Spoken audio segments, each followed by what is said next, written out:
कई बार अकेले होने और अकेले रोना इंसान को बहुत मजबूत बना देता है। Hello friends, welcome back to my channel.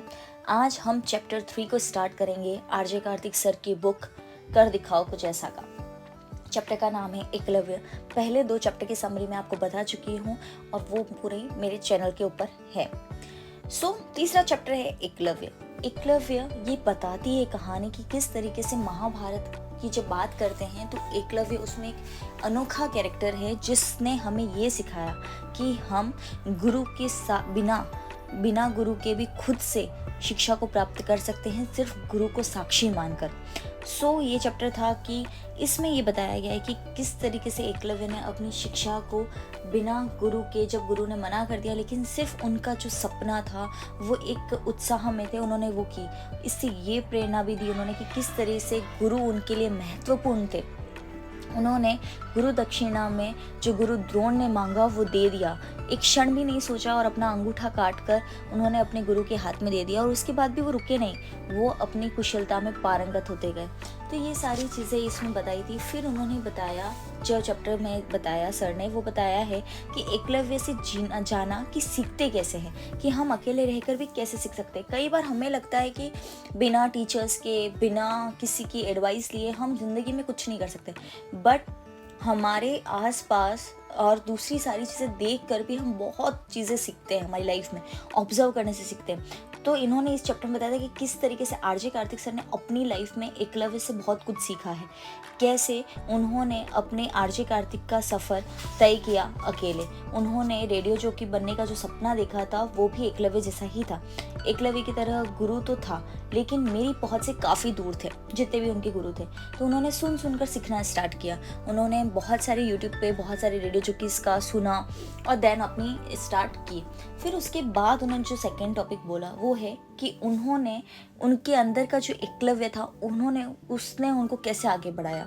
तो उसमें बताया कि उन्होंने बहुत तरीके से, बहुत बारीकी सीखी, क्या क्या गलतियां दूसरे कर रहे हैं वो मुझे नहीं करनी है। ये सब देखने के बाद उन्होंने अपने अंदर की कमी को कटाया। लेकिन उन्होंने बताया कि एकलव्य होने की बहुत समस्या भी है। अक्सर जब हम गुरु के साथ होते हैं तो गुरु हमारी सही आदत तो बताते ही हैं लेकिन हमारी कमियां भी बताते हैं। लेकिन जब हम एकलव्य की तरह सीखते हैं ना तो हमें हमारी कमियां नहीं पता चलती है, क्योंकि बताने वाला कोई नहीं होता है। तो इसी तरीके से एकलव्य बनने की यात्रा में कमियों पर ध्यान देना शुरू किया। इंटर्नशिप में मैं खुश रहता था कि मैंने सिर्फ रेडियो सुन कर ही इतना सीख लिया, लेकिन जैसे जैसे वो आगे बढ़े तो उन्होंने लगा कि सिर्फ एकलव्य बनने से काम नहीं चलेगा, गुरु चाहिए जो सिखाए, कमियों पे भी काम करना पड़ेगा। जब फिर उसके बाद उन्होंने अपनी चीज़ के बारे में बताई, उनकी जो तारीख थी, किस तरीके से उन्होंने स्टार्ट किया।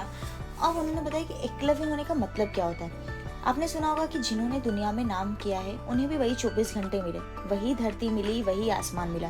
लेकिन फिर इन्होंने ऐसा क्या किया कि उनका नाम हुआ? इसका सीधा सा जवाब है, उन्होंने अपने अंदर की एकलव्य को जगाया। मतलब कई बार ऐसा होता है ना, अगर ये स्पेशली उन कंपटीशन एग्जाम्स के लिए हम कोचिंग तो कर लेते हैं लेकिन फिर भी हमें हमारे अंदर की एकलव्य को तो जगाना पड़ेगा ना। हमें खुद से पढ़ना पड़ेगा, सेल्फ स्टडी करनी पड़ेगी, सेल्फ एनालिसिस करना पड़ेगा, हमारी कमियां हमें खुद ढूंढनी होंगी कि हम कहाँ गलती कर रहे हैं। ये इस तरीके की बात है। तो ये सारी चीज़ें वो तब तो ये सेल्फ लर्निंग लाइफ में उतनी ही ज़रूरी है जितना किसी कॉलेज में जाना। ये चीज़ बताई। फिर उन्होंने बताया कि मेसी ने किस तरीके से उनकी लाइफ में एक इम्पॉर्टेंट रोल प्ले किया।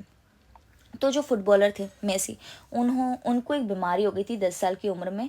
11 वर्ष की उम्र में उन्हें ग्रोथ हार्मोन डेफिशिएंसी की बीमारी हो गई। जब उन्होंने ये बीमारी हुई तो बहुत सारा इलाज करवाना पड़ा। बहुत अच्छे खिलाड़ी होने के बावजूद उन्हें जहां उनका क्लब था उन्होंने फुटबॉल खेलने से मना कर दिया।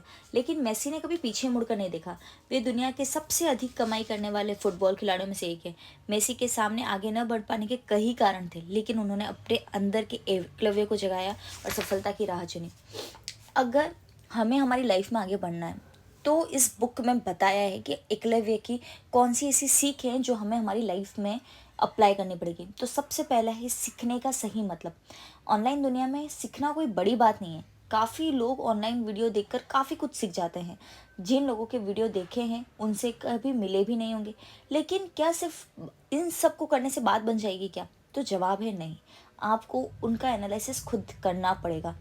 सेकेंड चीज़ इन्होंने बताई कि किसी से नहीं, खुद से मुकाबला रखो। अक्सर हम हमारी लाइफ में क्या करते हैं ना, दूसरों से कॉम्पीट करते हैं, बट रियल चीज़ अगर हमें आगे बढ़ना है तो हमें खुद को आगे बढ़ना पड़ेगा, खुद के अंदर देखना पड़ेगा। अर्जुन जो थे उन्होंने खुद की चीज़ों को सीखा, एकलव्य जो थे खुद की चीज़ों को सीखा, तो वो आगे बढ़ते गए। तीसरा जो था, निराशा से दूर रहे। बहुत बार हमारी लाइफ में ऐसी सिचुएशंस आती है कि हम निराश हो जाते हैं, जब हमें टीचर्स नहीं मिलते हैं। हमारे बहुत सारे ऐसे सपने होते हैं जो छोटे गांव में जो होंगे वो रिलेट करेंगे कि अपॉर्चुनिटीज़ नहीं होती इतनी सारी, आप बाहर निकलना ही पड़ता है, लेकिन मजबूरियों के कारण नहीं निकल पाते। तो निराश नहीं होना है। हार मानने की बजाय एकलव्य ने गुरु की मूर्ति बनाकर खुद ही अभ्यास किया था, वैसे ही हमारे जीवन में भी हमें बहुत बार असफल होना पड़ेगा, लेकिन उस पर निरंतर काम करते रहना है। निराश होने की बजाय नए रास्ते को खोजना है और हमारे लक्ष्य की प्राप्ति करनी है। फोर्थ बताइए, सेल्फ लर्निंग। हमेशा ऐसा नहीं होगा कि आपको द्रोणाचार्य गुरु मिल ही जाएंगे। जैसे सिंपल सा, इसको भी हम कंपटीशन एग्ज़ाम का लेकर चलते हैं कि जो कंपटीशन एग्ज़ाम होते हैं उनमें क्या होता है ना कि जैसे कंपटीशन एग्ज़ाम है तो हमें हर बार, हर किसी की सिचुएशन ऐसी नहीं होती कि बड़ी बड़ी कोचिंग्स में जाकर पढ़े, लेकिन हमें क्या करना पड़ता है ना, सिंपली तो बिना टीचर भी हमें खुद से पढ़ना पड़ेगा बिना निराश हुए। फिर जो नेक्स्ट चीज़ बताई, उन्होंने ये बताया कि निरंतरता। किसी भी चीज़ को करते टाइम सबसे इम्पॉर्टेंट चीज़ है कंटिन्यूटी।